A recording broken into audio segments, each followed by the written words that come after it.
Why do I have to be the caregiver? I never want to take care of my husband toileting. Why do you think I allow you and my son to get married in the first place? It's for a time like this, isn't it? It's not like you're going to be taking care of him for years. 1 year at the most. He's going to die soon anyway, so just have patience. My mother-in-law hated taking care of my father-in-law, who was diagnosed with terminal cancer with little time left to live. The reason why she didn't want to do it was simple. It would mean less time for her to see the man she was having an affair with. As far as I know, my father-in-law is a very kind and gentle man.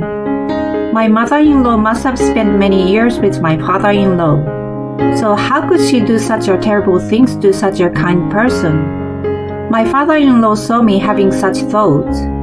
One day, as I was taking care of him, he said to me with a smile, "Don't worry, I will take her to hell with me." A few days later, my mother-in-law really had to go through hell. I'm an office worker and a housewife, just an ordinary person. My husband and I have been married for about 5 years. And although we are not blessed with children, we still have a good relationship. We live happily and our married life is smooth sailing for the most part. Almost. There is one person who is putting a damper on our happy life. It's my mother-in-law. She will soon be in her 50s. I don't know what kind of magic she is using, but she looks like she is in her late 30s. Perhaps she has been pampered because of her parents, but she has a worse personality. When we went to greet her before our wedding, she said as soon as she saw me, "Is someone like you my son's girlfriend?" She was so rude to me.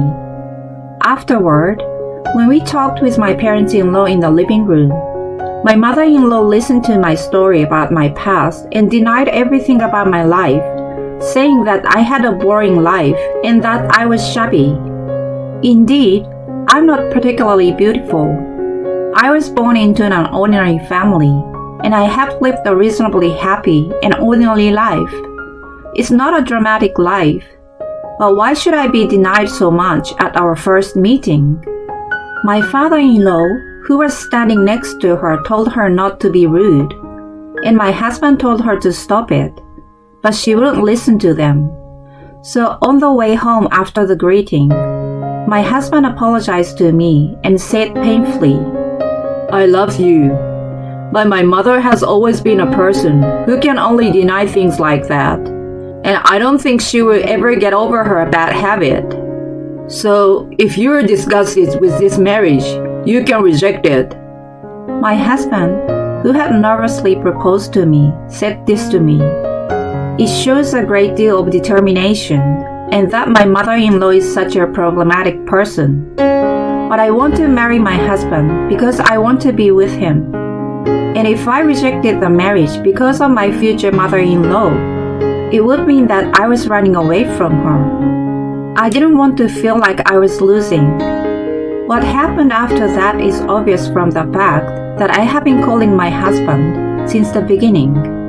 After we got married, we lived far away from my parents-in-law's house and saw them only a few times a year, mainly just at Thanksgiving and Christmas. That alone is quite mentally exhausting for me. It's fine for me to help her with the house chores. However, she starts by complaining about how I help her, then continues to denigrate my personality. And finally, she starts bragging about how superior my mother-in-law herself was. I learned from this story that my mother-in-law and father-in-law are married through an arranged marriage. I also surmised from this that my father-in-law's family was quite rich, and my mother-in-law had married him for his money. She once said something like, "If he didn't have that much money, I wouldn't have married that old man." In addition, my husband and I had been asked to move in with her, but it was unthinkable for us to live with her, so my husband and I firmly refused. However, my mother-in-law has been calling me quite often lately. probably because she has grown tired of my attitude, and she even yells at me, asking me when in the world I'm going to move in with her. But I can see that if I live with her, I will be mistreated as a daughter-in-law and treated like a servant. In fact, she started saying something like, "The quality of house chores has been declining lately because of that old man. If this continues, my house will become a dump. I wish I had someone to take his place." To begin with, this mother-in-law is so bossy that she has her husband do all the house chores. When we meet at my parents-in-law's house, she talks about her philosophy of what a wife should be and denies me. When my husband and I stubbornly refused to live with her, she finally started threatening us. First, she called me on the phone. "Are you going to let me just die?" Then, she started spreading bad news about us to the neighbors. Finally, she sent an email to the company where I work saying, "Your employee is the worst kind of bitches who disrespect the lives of the elderly." Fortunately, the company handled it as just spam mail, but since I did not know what my mother-in-law would do in the future, I talked to my husband and agreed to move in with her. Once we started living together, I was in charge of all the household chores that my father-in-law had been doing. And as expected, my mother-in-law was very hard on me. "What's the matter with you? You're born into a boring family. You've lived a crappy life. You're born to be such a servant, and you can't even do a single household chore. No, I've never seen anyone with so little talent. How did you manage to marry my son? Maybe you are so good in bed. That's disgusting." If she's going that far, why doesn't she just do the housework until she is satisfied? I think so, but my mother-in-law is hardly ever home to begin with. After moving in together, I noticed that she wakes up later than my father-in-law, goes out before noon, and doesn't come home until late at night. At first, I thought she was probably at work, but it seems that is not the case. When I asked my father-in-law, he told me to let her do whatever she wants, and he helps me with my chores. My father-in-law and husband remained on my side even after we started living together. However, the more they took my side, the more my mother-in-law became offended. "You know, no one in this house is on my side. What's wrong with me, a rich woman, picking on this poor little girl? She's a childless, worthless woman who is only good at night in bed. She must have gotten some kind of disease from some man in the past. That's why she can't have children." Even though I endured everything, I was hurt when she said that to me. The doctor had told me that I was less likely to have children than most women. My husband was so upset by my mother-in-law's vicious words. "Don't be silly, you old bitch!" My husband yelled at her. "How dare you talk to me in that tone? Have you forgotten how much you owe me for giving birth to you? In fact, unlike this woman, I was able to have a child. That's why you are here." In response to my mother-in-law's arrogant words, my father-in-law said, "Stop, that's enough." He intensified his tone. "I'm the one who had enough of you. If I hadn't married you, you would be living an old and miserable life by yourself. And I went out of my way to marry you even though I was so popular. Who do you think saved you from dying in solitude?" My mother-in-law would argue with each of us in such a precise and malicious manner. Thus, no matter how hard I tried, I could not escape from my mother-in-law's verbal abuse. One day, when I was wondering how long I could endure such a life, my father-in-law complained of poor health, and I accompanied him to the hospital. It turned out that he had terminal cancer. As it turned out, there was nothing more they could do. His life expectancy was 1 year at best. They say he even could die at any time. My father-in-law wanted to receive palliative care at home. He strongly wished to be at home rather than in a hospital, where he would die in solitude. We returned to my parents-in-law's house and held a family meeting. My father-in-law explained his condition, and I added to his explanation. My husband cried tears of grief. My mother-in-law, on the other hand, listens to the story with a terribly bored look on her face. She looks as if she is hoping the meeting will end soon. But right now, I'm not interested in what my mother-in-law is thinking. It is more important that my father-in-law spend as many days as possible, and that I cooperate with my mother-in-law to take care of him. But my mother-in-law's reaction when I told her that was unexpected. No, it was actually expected. Why do I have to take care of him?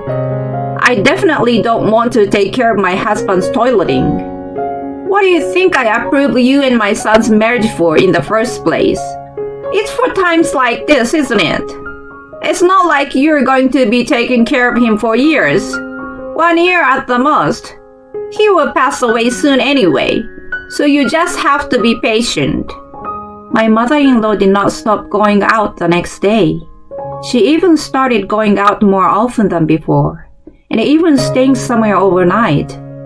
My husband had a job too, so I decided to quit my job and devote myself to caring my father-in-law. Although taking care of my father-in-law was a lot of work, it was not hard at all mentally, because I did not dislike my father-in-law, who was very kind to me. But is it okay?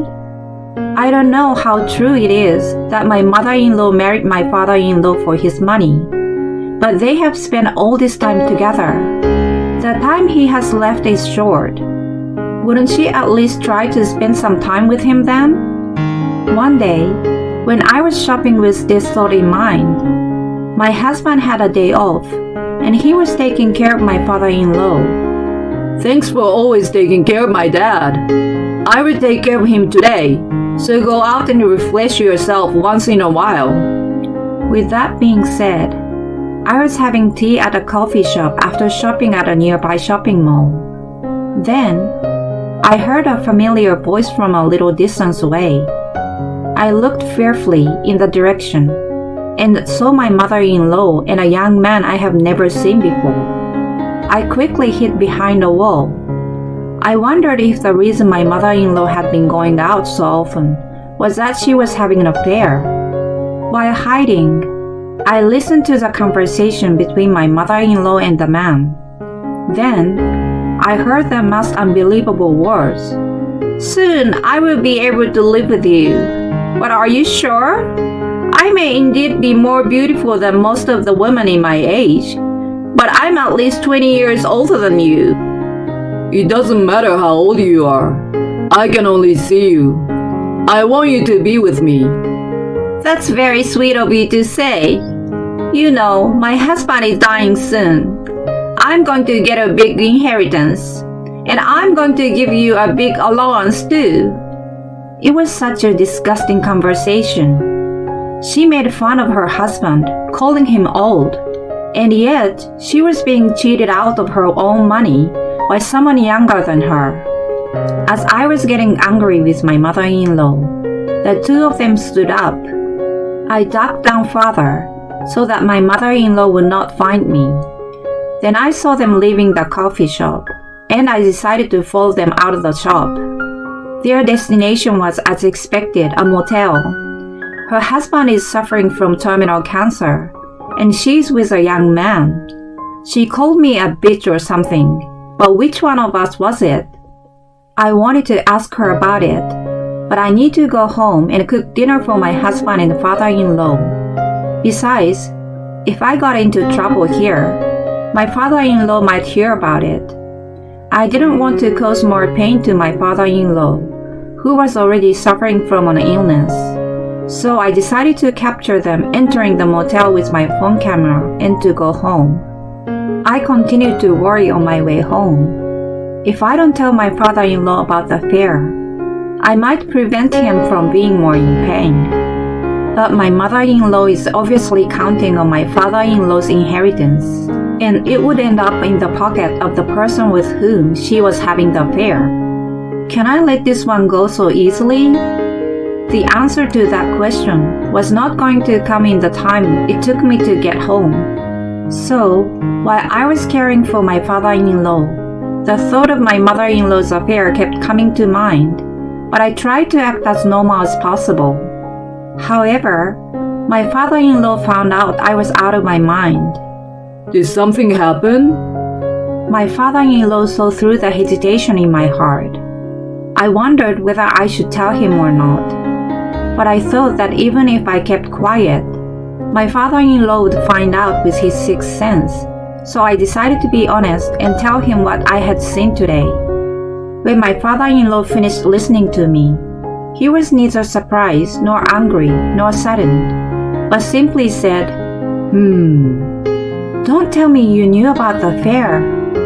When I asked him this, he gave a short reply and started talking about my mother-in-law's affair.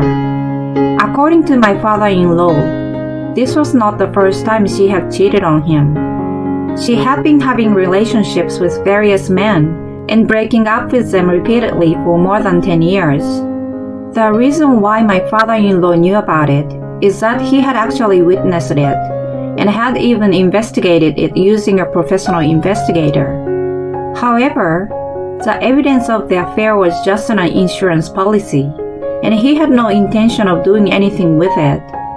My father-in-law had been prepared for some degree of infidelity from the moment his marriage to my mother-in-law, who was 15 years younger than him, was arranged.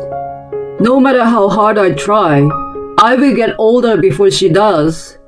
I knew that one day I will look just like an old man, not a man to my wife. So I overlooked the fact that it was inevitable. Saying this, my father-in-law fell silent for a while. The next time he opened his mouth, my father-in-law sighed deeply, smiled, and said, "I will take her to hell." One day, my father-in-law called my mother-in-law to his bedside.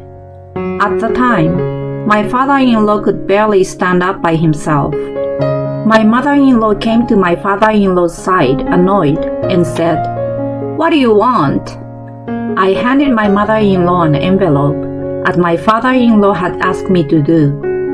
My mother-in-law took it with a wry smile, and when she peeked inside, her face immediately changed to a smile.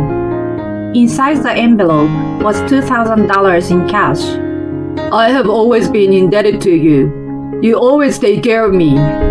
As a small token of my appreciation, I will book you a room at the luxury hotel that took care of me when I was working. I can't go with you anymore, but you can use the money to spend 3 days and 2 nights with a friend or someone." My mother-in-law's face lit up. "Yes, I was a good wife, wasn't I? You are so thoughtful, aren't you? Okay, I will call my friend and go visit there right away." A few days later, my mother-in-law, not caring about my father-in-law, went to that hotel. With a cheating boyfriend, of course. Later, after returning from the hotel, my mother-in-law put in an unusual amount of incoming calls to my father-in-law and me. I ignored the calls because they would interfere with my father-in-law's care, but they were so loud that I had no choice but to answer them. "What the hell is going on? What happened to the house? Where did all my stuff go?" Hearing those words, my father-in-law and I looked at each other and laughed. The day after he announced that my mother-in-law was going to hell, my father-in-law began to make various arrangements using his old contacts. He acted quickly and efficiently. It must be true that he used to be a shrewd president. He tried his best even in his bad condition and tried to avoid wasting the time he had left. My father-in-law first asked to investigate my mother-in-law's affair. At the same time, he contacted a lawyer he knew and started to prepare a notarized will. The contents of the will are said to deny inheritance to my mother-in-law, and only my husband and I will inherit. Both the lawyer and the investigation agent came to our house through my father-in-law's connections. Since my mother-in-law was not home for the affair as usual, she did not notice any bold move to some extent. Proof of the affair and the will. With those two things, you probably wouldn't lose if there was an issue over an inheritance dispute even after I'm gone. The adulterer would not get a penny. Furthermore, my father-in-law proposed that we move into a condominium that he owns. I'm going to give up this house with my wife. I don't have many good memories here. Besides, I feel bad that my son and his wife have to live in this old house forever. Yes, my father-in-law went out of his way to get my mother-in-law to go to a hotel to prepare for this move. My husband and I hurriedly packed up while my mother-in-law was gone and moved into the apartment my father-in-law had prepared for us. By the way, I sent my mother-in-law's belongings to the house of her unfaithful partner. I don't know what will happen to my mother-in-law's partner, because I heard from the investigation that her partner is married and he has a wife. My mother-in-law, who got to know all those things, is speaking unspoken words on the other end of the phone. My father-in-law, who couldn't bear to listen to her, took over the phone and said goodbye to my mother-in-law. I will never see you again in this world. Thank you for everything. See you in hell. With that, my father-in-law hung up the phone. Later, according to a rumor, my mother-in-law was charged a large amount of alimony by the wife of the unfaithful partner. We thought my mother-in-law was going to fight over the inheritance rights as my father-in-law predicted, but it seems she was too busy with the alimony payment. So in the end, she lost her house and her savings and lost her way. A year later, my father-in-law died. Although he was initially told that he would only live a year at most, he was able to live for 2 years after being told that. And because my mother-in-law was gone, probably he was no longer under stress. I want my father-in-law to live happily in heaven, because my mother-in-law gave him a hard time. And may my mother-in-law continue to live in a living hell forever.